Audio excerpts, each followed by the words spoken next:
So the presentation is about a guy named Gabi, but we could as well name this person Mrs. Hong. Actually, we also named this person Mrs. Hong. So we could call who is Mrs. Hong, actually. So the question that I like to start with is, who do you sell your products to?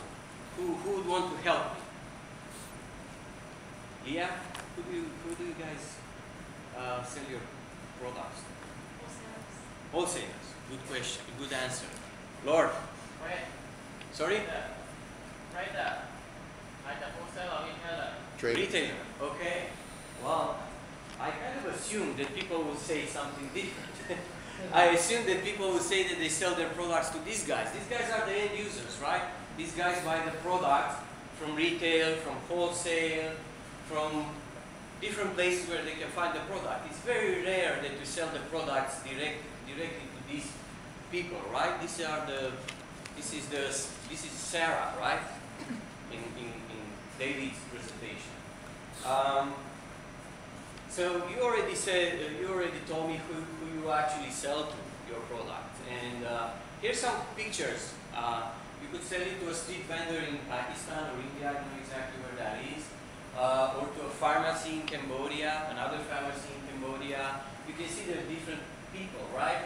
A lady with holding a baby, she owns that pharmacy. And then there's an older man who owns that pharmacy, and then a street vendor who's younger.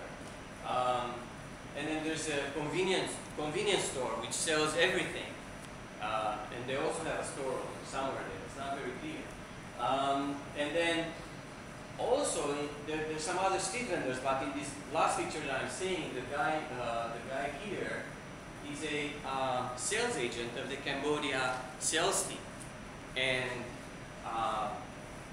if you think about it, you actually sell your products to this guy too, because he needs to sell it further. So he needs to kind of buy into selling the products, right? So I'm including this person in the people who you have to sell your products or even services in some cases. So this is who we call Gabi, right, or Mrs. Hong, for that matter. It doesn't really matter how you call them, but at the end of the day, they're people who have needs, who have aspirations, who have motivations, who have families, who have time. Not much time, actually. They don't really have much time. So who are these people?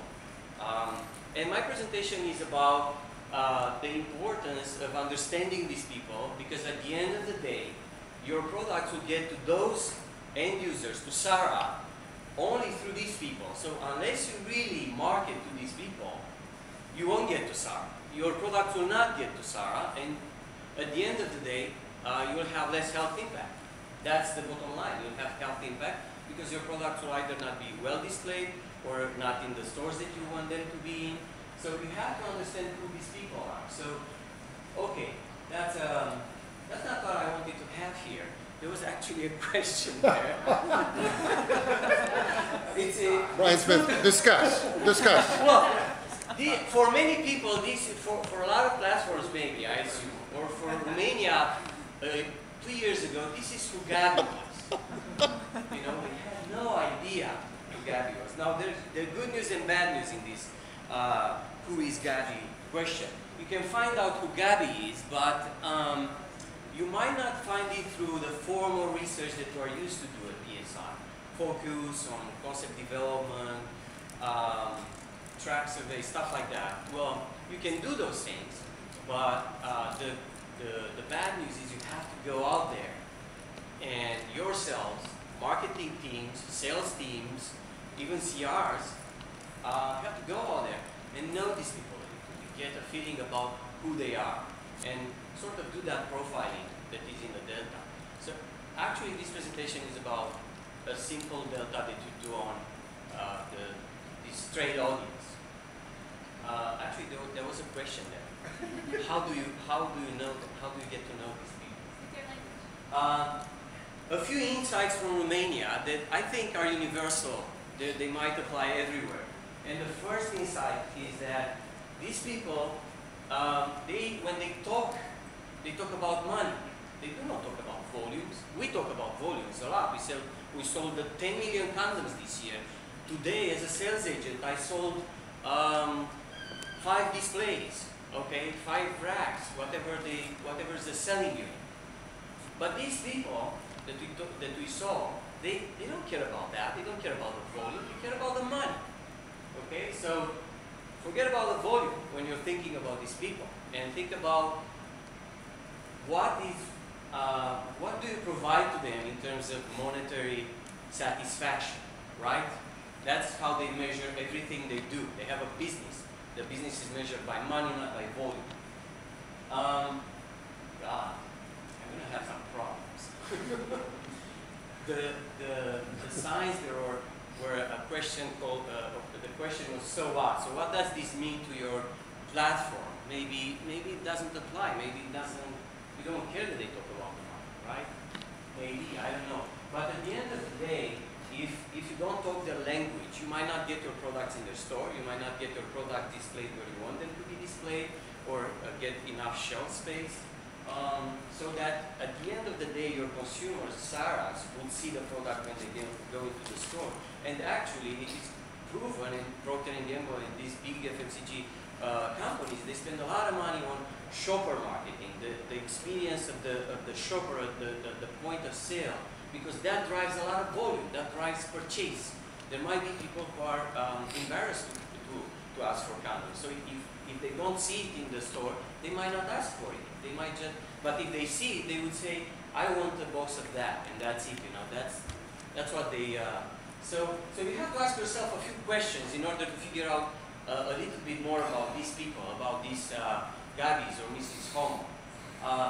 For example, what is the percent of the revenue that your products drive? Is it 5%? Is it 10? Is it 20? Is it 50? Why is that important? Because at the end of the day, if it's very low, then your leverage with that person, with those persons, is not very high. So you have to find other ways to motivate them. For example, margin. Margin is another. Margin means the percent of the price list that you leave with them, basically, or the markup that they put on your sale. Is it bigger than what other products give them? When you are selling to Mrs. Home, you're actually competing with all the products that she has in the store. So that's your competition. And if you think about health impact, that's a competition to health impact, actually. How much money do they have to tie up when they buy your inventory, right? I mean, if they tie up a lot of money of their cash, in most of the countries you're working, it's all based on cash. And if they tie up a lot of cash in your product, then they might not be very happy. Do you get your fair share of shelf? If you have a high percent of revenue, then you want to have a high percent of the shelf behind it. And how much volume of their space do you occupy? They might have cramped, small stores. Do you want to sell to them a truckload of condoms? And where would they put it, right? So these are some questions you would kind of ask yourself in order to get to a better understanding of these persons. The second insight, I'm going to be a bit very quick, rapid sharing here.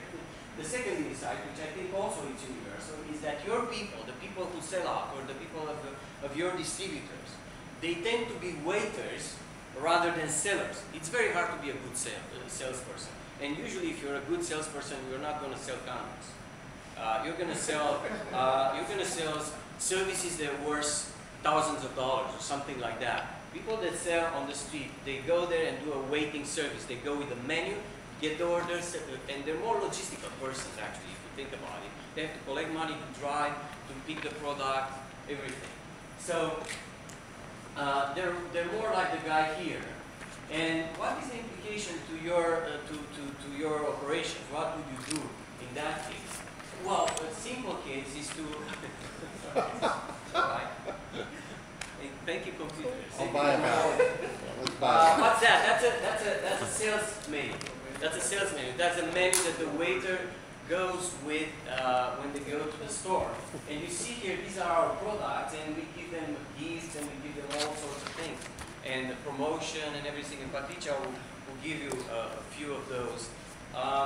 So the call to action here is get in the menu, if there's a menu of a distributor that deals your products, or design a menu. Design something that would attract their attention, that would be on their counter every day, and they will be reminded of your product. Share of mind, your share of their minds is also important. Like with consumers, you do advertising and you do promotions and everything, billboards and all that in order to get share of the minds of the Saras. Now you want to get in the minds of these people and own a bit or more of their minds. And by doing either designing or getting into these promo leaflets or menus or whatever you call them, then you get more sales, basically, or more volume at the end of the day, and better share of mind in their heads.